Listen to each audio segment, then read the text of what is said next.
साल 2024 ये चल रहा है और इस साल अगर आप सोचते हैं कि आप कहीं पर पैसे इन्वेस्ट करें या फिर आप ऐसा सोचते हैं कि इस साल आप कहां पर अपने पैसे लगाएं ताकि वो सुरक्षित रहे और आपको एक अच्छा रिटर्न दे। आप बहुत मेहनत करके कमाते हैं, लेकिन बहुत सारे लोग ये नहीं समझ पाते कि वो कहां पर पैसे लगाएं जो कि उनके ज्योतिष के अनुसार या फिर उनके हॉरोस्कोप के अनुसार या उनके न्यूमरोलॉजी के अनुसार अच्छा हो। तो आज ये वीडियो मैं उसी के ऊपर लेकर के आया हूं।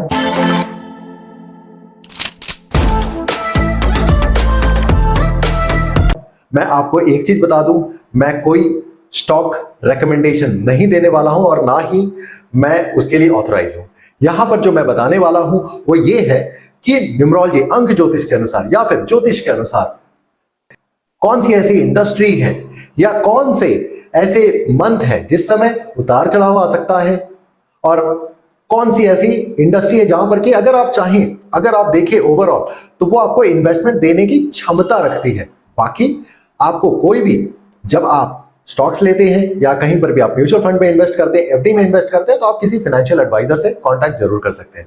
तो ये वीडियो इसके ऊपर है जहां पर मैं आपको बताने वाला हूं कि इस साल क्या है 2024। नंबर कौन कौन से हैं? 2 2 4 यही नंबर आ रहे हैं। इसका मतलब यह है कि नंबर 2 चंद्रमा, नंबर 2 चंद्रमा और नंबर 4 राहु, ये इससे मिलकर के साल बना है। और जब इसका आप टोटल करते हैं तो कितना आता है? टोटल आता है नंबर 8। 8 का नंबर किसका है? शनिदेव का नंबर है।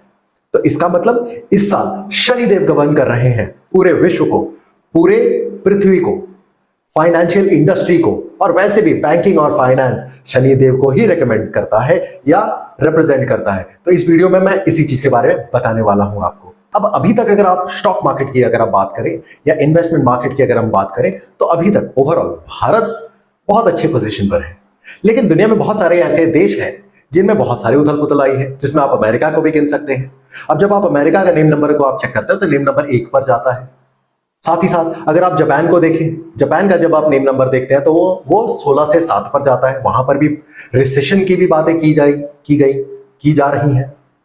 भारत की बात करें तो भारत, वैसे अगर जब हम हिंदी में बात करते हैं भारत, तो नेम नंबर 6 होता है, मतलब शुक्रदेव। और वहीं अगर हम इंडिया की बात करते हैं, इंडिया, तो नेम नंबर होता है 3। और स्टॉक मार्केट के लिए इस साल दोनों ही अच्छे हैं। तो इसका मतलब भारत का स्टॉक मार्केट इस साल दूसरे मुल्कों के मुकाबले, दूसरे देशों के मुकाबले काफी अच्छा रहेगा। तो अभी तक स्टॉक मार्केट अच्छी रही है, लेकिन न्यूमरोलॉजी क्या कहती है आने वाले जो महीने हैं वो कैसा रहने वाला है?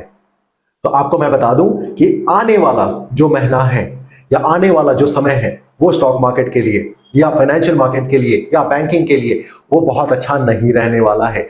और ये मैं पूरे विश्व के लिए कह रहा हूं। और ऐसा क्यों कह रहा हूं? देखिए, शनिदेव है, शनिदेव सबसे, उनकी चाल धीमी मानी जाती है, उनकी चाल 1.5 चाल मानी गई है, सबसे धीमी। इसीलिए वो रिजल्ट भी अच्छा या बुरा देर से देते हैं। आपसे वो हार्डवर्क कराते हैं, वो चाहते हैं कि आप हार्डवर्क करें। जितना आप मेहनत करेंगे उतना वो आपको हार्डवर्क देंगे, जितना आप अच्छा करेंगे उतना वो आपको जस्टिस भी प्रोवाइड करते हैं। तो अभी तक अगर हम बात करें तो शनिदेव ने सब कुछ ठीक ठाक सा ही दिया है। अब अगर हम जून के महीने की बात करें, जो जून का महीना अभी चल रहा है, जून का महीने का मतलब जून 6 नंबर होता है और साल क्या चल रहा है 2024। तो अगर हम इसको ऐड करते हैं, जून मतलब 6 और 2024 2 2 4, तो जब हम इसको ऐड करते हैं तो हमें कितना मिलता है? अगर हम टोटल करें तो नंबर 5 निकल करके आता है। 5 का मतलब मरकरी, बुध। सो बुध जो है, मरकरी जो है, वो शनिदेव का मित्र माना जाता है। इसका मतलब जून का महीना फिर भी थोड़ा ठीक रहेगा। उसी तरीके से अगर हम जुलाई के महीने की बात करें, जुलाई का महीना वैसे तो 7 होता है, 7 का मतलब केतु, लेकिन जब हम ईयर के साथ में जब हम टोटल करते हैं, मतलब 7 + 2 + 2 + 4, तो आपको निकल करके आएगा 6। इसका मतलब वो भी महीना ठीक ठाक सा रहेगा। लेकिन क्योंकि महीना 7 का होगा, जुलाई का मतलब 7 है, मतलब केतु है, इसका मतलब फिर भी आपको थोड़ा बहुत उथल पुथल आपको दिखाई पड़ सकती है। और अगर हम बात करें अगस्त के महीने के बारे में, तो अगस्त का मतलब 8 है। और अगर अगस्त के महीने 8 को हम 2024 के साथ में ऐड करते हैं तो टोटल आएगा 7, मतलब केतु। जब भी शनि देव और केतु साथ में आते हैं, इसका मतलब वो भी बहुत स्ट्रगलिंग बना देता है। वो एक ऐसा कॉम्बिनेशन बन जाता है जहां पर कि सेपरेशंस के चांसेस होते हैं, उथल पुथल के चांसेस होते हैं। तो आप ये एक्सपेक्ट कर सकते हैं कि जो अगस्त का महीना होगा आपको बहुत सारी ऐसी एक्टिविटी दिखाई पड़ेगी वर्ल्ड वाइड, जिसमें कि आपको स्टॉक मार्केट हो, फाइनेंशियल मार्केट हो, उसमें आपको उथल पुथल दिखाई पड़ सकता है। और अगर आपकी हम बात करें स्टॉक मार्केट की, तो आपको बहुत सारे क्रैशेस भी दिखाई पड़ सकते हैं, और ये सिर्फ एक प्रेडिक्शन है, तो आपको बहुत केयरफुल रहना चाहिए। इसके अलावा अगर हम सितंबर के महीने की बात करें तो सितंबर का महीना 9 का होता है, और 9 को हम 2024 के साथ में अगर हम ऐड करते हैं तो वंस अगेन 8 आता है। इसका मतलब सितंबर का भी महीना आपके लिए स्ट्रगलिंग हो सकता है, आपको केयरफुल रहने की जरूरत है अगर आप इन्वेस्टिंग करते हैं, या फिर अगर आप इंट्राडे ट्रेडिंग करते हैं तो खास करके। फिर अगर हम अक्टूबर के बारे में बात करें तो वो भी महीना, अक्टूबर का मतलब 1 होता है, और 1 है सूर्यदेव, और 8 ये जो साल है 8 का वो है शनिदेव। सूर्यदेव और शनिदेव की आपस में बनती नहीं है। इसका मतलब अक्टूबर का महीना की अगर हम बात करें, या फिर नवंबर के महीने की बात करें, क्योंकि नवंबर का मतलब 11 का नंबर, उसमें भी आपको बहुत सारे उथल पुथल देखने को मिल सकते हैं। तो आपको दिखाई पड़ेगा अचानक से स्टॉक्स ऊपर जा सकते हैं, अचानक नीचे आ सकते हैं, तो आपको केयरफुल रहने की जरूरत है। और खास करके इसको उस कंट्रीज के साथ में हमें देखने की जरूरत है जहां पर की नेम नंबर 1 आ रहा हो, नेम नंबर 8 आता हो, नेम नंबर 4 आता हो। वैसे मैंने भारत के बारे में जो आपको बताया कि भारत का नेम नंबर तो वैसे 6 पर जाता है, और इंडिया की बात करें तो 3 पर जाता है, तो भारत के लिए उतनी चिंता की बात नहीं है, लेकिन फिर भी हमें केयरफुल रहने की जरूरत है। तो ये मैंने बताया कि कौन कौन से महीने में आपको थोड़ा सा केयरफुल रहने की जरूरत है अगर आप स्टॉक मार्केट की इन्वेस्टिंग करते हैं तो। कौन कौन से ऐसे सेक्टर्स हैं जो कि आपको अच्छा रिटर्न दे सकते हैं शनि वाले साल में, फिर जब भी शनिदेव का साल आता है, तो जैसे ये है 2024, कौन कौन से ऐसे हैं तो इसके बारे में बात करते हैं। सबसे पहला शनिदेव से रिलेटेड जो बिजनेस माना जाता है वो है ट्रांसपोर्ट या व्हीकल। सो ट्रांसपोर्ट से रिलेटेड कोई भी अगर कंपनी है या फिर कोई इंडस्ट्री है तो वो बहुत बढ़िया करेगी। अगर आप बिजनेस करते हैं ट्रांसपोर्ट से रिलेटेड तो अच्छा आपको इस साल आपका बिजनेस रह सकता है। इसके अलावा पब्लिक सेक्टर है, पब्लिक सेक्टर गवर्नमेंट का से रिलेटेड सेक्टर, वो भी शनिदेव को ही रिप्रेजेंट करता है। तो शनिदेव से रिलेटेड कोई भी पब्लिक सेक्टर की कोई बैंक हो सकती है, पब्लिक सेक्टर से रिलेटेड और भी बहुत सारी कंपनीज हो सकती है, वो काफी अच्छा आपको करती हुई दिख सकती है। इसके अलावा माइनिंग, जमीन के नीचे से जो भी चीजें निकलती हैं वो सभी शनिदेव को ही रिप्रेजेंट करती है। तो उससे रिलेटेड अगर आप देखेंगे तो आपको बहुत अच्छा आपको दिखाई पड़ेगा, वर्ल्ड वाइड आपको दिखाई पड़ेगा कि वो अच्छा रिटर्न दे रहा है, या फिर उससे रिलेटेड बिजनेसेस काफी अच्छा कर रहे हैं। इसके अलावा ऑयल एंड गैस की अगर हम बात करें, पेट्रोलियम है, ऑयल एंड गैस है, ये काफी अच्छा करता हुआ आपको दिखाई पड़ सकता है। टी, कॉफी, चाय, लोगों को भारत में चाय की बहुत लत है, पसंद करते हैं।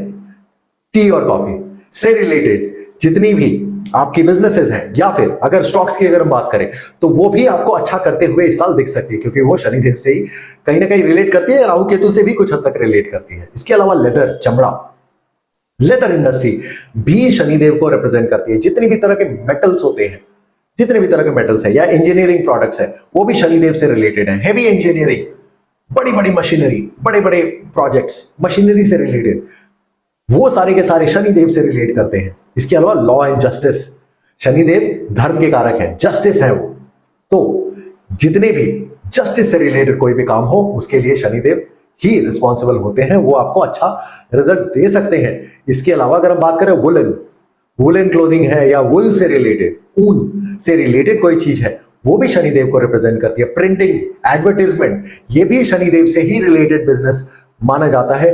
तो इन सेक्टर्स भी इस साल काफी अच्छा कर सकते हैं। इसके अलावा टोबैको, अल्कोहल, वैसे तो हम रेकमेंड नहीं करते ये सभी चीजें, लेकिन ये सेक्टर्स इस साल क्योंकि शनिदेव को रिप्रेजेंट करता है, तो इस साल आपको दिख सकता है कि ये काफी अच्छा बिजनेस कर रहा है। आईटी से रिलेटेड, इंफ्रास्ट्रक्चर से रिलेटेड आपको दिखाई पड़ेगा कि काफी अच्छा बिजनेसेस इस साल हो रहा है। सॉफ्टवेयर हो, हार्डवेयर हो, रोड बिल्डिंग हो, ट्रांसपोर्टेशन हो, बड़ी बड़ी रियल एस्टेट हो, कंस्ट्रक्शन हो, वो सभी चीजें इस साल काफी अच्छा कर सकती है। तो ये सभी मैंने अभी आपको जो बताया कि कौन सी ऐसी इंडस्ट्रीज हैं जो कि शनिदेव से रिलेट करती है, और ये आपको अच्छा करता हुआ इस साल दिख सकती है, चाहे वो भारत में हो या दूसरे कंट्री में, लेकिन भारत की प्रोस्पेक्टिव ज्यादा अच्छी है। अभी तक जो मैंने आपको बताया कि कौन कौन से सेक्टर शनिदेव को रिप्रेजेंट करते हैं, कौन कौन सी इंडस्ट्री शनिदेव को रिप्रेजेंट करती है, लेकिन अब अगर हम बात करें कि आपके डेट ऑफ बर्थ के अनुसार, आपकी न्यूमरोलॉजी के अनुसार कौन से ऐसे सेक्टर्स हैं जो कि आपको अच्छा रिटर्न दे सकते हैं या आपके लिए फेवरेबल है, अगर हम स्टॉक की ना भी बात करें तो आपके लिए फेवरेबल कौन से है इस साल के लिए, तो अगर आपका जन्म किसी भी महीने के 1 तारीख हो, 10 तारीख हो, 19 हो, 28 हो, इन डेट्स में हुई है, या फिर अगर आप नंबर 1 से गवर्न करते हैं तो आपके लिए इस साल 2024 में पब्लिक सेक्टर काफी अच्छी रह सकती है। वहीं अगर हम बात करें नंबर 2 वालों की, 2 का मतलब है चंद्रमा, 1 का मतलब है सूर्य, जो हमने पहले बात किया। चंद्रमा तो जिनका भी जन्म किसी भी महीने के 2 तारीख को हुई हो, 11 तारीख को हुई हो, 20 तारीख को हुई हो या 29 तारीख को हुई हो, तो ऐसे लोगों के लिए फार्मास्यूटिकल सेक्टर इस साल 2024 में अच्छा रह सकता है। वहीं अगर हम बात करें नंबर 3 की, जो कि गुरु है, देवगुरु बृहस्पति, वैसे उनके लिए तो ये साल अच्छा है। तो ऐसे लोग जिनका की जन्म किसी भी महीने के 3 तारीख, 12 तारीख, 21 तारीख या फिर 30 तारीख को हुई हो, उनके लिए बैंकिंग का सेक्टर ये साल काफी अच्छा है। नंबर 4 राहु देव, वैसे काफी रिस्क टेकिंग होते हैं नंबर 4 वाले, तो उनके लिए अगर हम बात करें जिसका भी जन्म किसी भी महीने के 4 तारीख को हो या फिर 13 तारीख, 22 तारीख या फिर 31 तारीख को हुई हो, उनके लिए आईटी इंडस्ट्री, हार्डवेयर हो, चाहे वो इंजीनियरिंग हो, सॉफ्टवेयर इंडस्ट्री खास करके, और राहु से रिलेटेड जितने भी माया से रिलेटेड, मतलब जैसे टेलीकॉम टावर्स वगैरह है, इन सभी चीजों से रिलेटेड आईटी ओवरऑल वो काफी अच्छा है। नंबर 5 के बारे में बात करें, नंबर 5 है बुधदेव, कम्युनिकेशन के लिए जाने जाते हैं। तो जिनका भी जन्म किसी महीने के 5 तारीख हो, इसके अलावा 14 तारीख हो, 23 तारीख को हो, उनकी जन्म अगर हुई है तो आपके लिए टेलीकॉम का सेक्टर ये साल 2024 में काफी अच्छा रहेगा। जिनका भी जन्म किसी भी महीने के 6 तारीख हो, इसके अलावा 15 तारीख हो, 24 तारीख हो, इन डेट्स में हुई है, आपके लिए ऑटोमोबाइल व्हीकल से रिलेटेड इंडस्ट्री हो या फिर होटल हो, रेस्टोरेंट हो, बार हो, टूर एंड ट्रैवल हो, उससे रिलेटेड ये इंडस्ट्री काफी अच्छी रहेगी। नंबर 7 वालों की बात करें जिनका भी जन्म किसी भी महीने के 7 तारीख हो, 16 तारीख हो या फिर 25 तारीख हो, उनके लिए ऑयल एंड गैस काफी अच्छा है। फिर बात करते हैं नंबर 8 के बारे में। नंबर 8 है शनिदेव, तो नंबर 8 का ही साल है, तो 8 के बारे में बात करें, शनिदेव के बारे में बात करें, तो कोई भी इंजीनियरिंग की फील्ड हो, हेवी इंडस्ट्री की फील्ड हो, मैकेनिकल फील्ड हो, वो फील्ड काफी अच्छी रहेगी इस साल। नंबर 9 वालों के लिए जिसका भी जन्म किसी भी महीने के 9 तारीख को हुई हो या फिर इसके अलावा 18 तारीख को हुई हो या फिर 27 तारीख को हुई हो, उनके लिए प्रॉपर्टी से रिलेटेड, कंस्ट्रक्शन है, रियल एस्टेट है, ऐसी इंडस्ट्री इस साल काफी अच्छी रहने वाली है। तो इस वीडियो में अभी तक हमने बात किया कि शनि के साल में जैसे 2024 है, कौन कौन से ऐसे सेक्टर्स है जो कि अच्छा परफॉर्म कर सकते हैं, इंडस्ट्री अच्छा परफॉर्म कर सकती है अगर आप इन्वेस्टिंग करते हैं, ट्रेडिंग करते हैं, उसके अनुसार। हालांकि ये कोई रिकमेंडेशन नहीं। वैसे इस साल मैंने आपको ये भी बताया कि कौन कौन से ऐसे नंबर्स हैं डेट ऑफ बर्थ के अनुसार जो कि आपको सूटेबल हो सकते हैं अलग अलग इंडस्ट्रीज में। यूजुअली देखा गया है शनि के साल में नंबर 4 वाले, वैसे भी नंबर 4 वाले की अगर हम बात करें 31 तारीख को, ये लोग काफी रिस्क टेकिंग होते हैं। जैसे बड़े नाम की अगर हम बात करें, हर्षद मेहता, जी हाँ, जिन्होंने स्टॉक मार्केट को पूरा 90s में हिला दिया था। फिर केतन पारेख की बात करें, जिन्होंने भी वही किया, हालांकि 2008 में उनकी कन्विक्शन हुई। उसी तरीके से हम बात करें कि जितने भी नंबर 4 वाले होते हैं काफी रिस्क टेकर होते हैं स्टॉक मार्केट में। कई बार लोग कहते हैं कि इनको की स्टॉक मार्केट में ट्रेडिंग करनी ही नहीं चाहिए, अगर करनी है तो इन्वेस्टिंग करिए, लेकिन ये मैं आपके ऊपर छोड़ता हूं। मैं कोई रिकमेंडेशन नहीं प्रोवाइड कर रहा हूं, इसके लिए आपको किसी सेबी रजिस्टर्ड व्यक्ति के पास में जाना चाहिए जो कि आपको सही फाइनेंशियल सलाह दे सकते हैं। लेकिन नंबर 4 वाले को काफी सतर्क रहने की जरूरत है, खास करके इस साल, राहु के साल में हो चाहे वो शनि का साल जो कि 2024 है। वहीं अगर नंबर 3 वाले जैसे वॉरेन बफेट, दुनिया के सबसे बड़े इन्वेस्टर है, वो नंबर 3 वाले हैं, उनका 3 और 6 का कॉम्बिनेशन है। जेफ बेजोस का भी सेम है, उनके लिए काफी अच्छा है। स्टॉक मार्केट की अगर हम इंडस्ट्री की बात करें तो भी ऐसे व्यक्ति जो कि नंबर 3 वाले होते हैं उनके लिए अच्छा होता है, क्योंकि बड़े सोच समझ के, काफी कंप्लीट एनालिसिस के साथ में वो कुछ करने की कोशिश करते हैं, ज्यादा रिस्क लेने की कोशिश नहीं करते, और ये लॉन्ग टर्म में हमेशा विजयी रहते हैं, विक्टोरियस रहते हैं। तो ये मैंने आज आपको बताया कि शनि के साल में कौन कौन से ऐसे सेक्टर्स होते हैं जो कि न्यूमरोलॉजी के अनुसार हो, एस्ट्रोलॉजी के अनुसार हो, जो कि ज्यादा अच्छा आपको रिटर्न दे सकते हैं, रिजल्ट दे सकते हैं, या फिर आपकी अगर उससे रिलेटेड काम है, बिजनेस है, तो आपके लिए ज्यादा अच्छा रह सकता है। आई होप ये वीडियो आपके लिए काफी अच्छा रहा होगा, इंफॉर्मेटिव रहा होगा। दूसरों के साथ में शेयर करिए ताकि लोगों को नॉलेज हो, वो सही फैसला ले सके और उनका कुछ फायदा हो सके। कमेंट करके बताइए कि आपको ये वीडियो कैसा लगा। अगर आपने कहीं इन्वेस्टिंग की है, कहाँ की है, किस तरह की इंडस्ट्री में की है, और अगर आप ऐसा सोच रहे हैं कहीं करना है तो कहाँ करना है, आप कमेंट करके बताइए। कुछ लोगों को मैं उसमें रिप्लाई करके मैं बताऊंगा कि आपके लिए वो चीज ठीक है या नहीं है, आपके डेट ऑफ बर्थ के अनुसार भी। अभी तक हमने जो भी प्लैनेटरी वाइज रिकमेंडेशन दी है, पिछले साल भी, स्टॉक्स की बात नहीं कर रहा, इंडस्ट्री की बात कर रहा हूं, वो हमेशा सही बैठी है। आई होप ये साल भी वैसा ही रहेगा और आने वाले साल भी। आई होप ये वीडियो अच्छा लगा होगा। लाइक करिए, सब्सक्राइब करिए, शेयर करना ना भूलिए और बताइए किस तरह के वीडियो आप चाहते हैं, मैं जरूर बनाने की कोशिश करूंगा। धन्यवाद।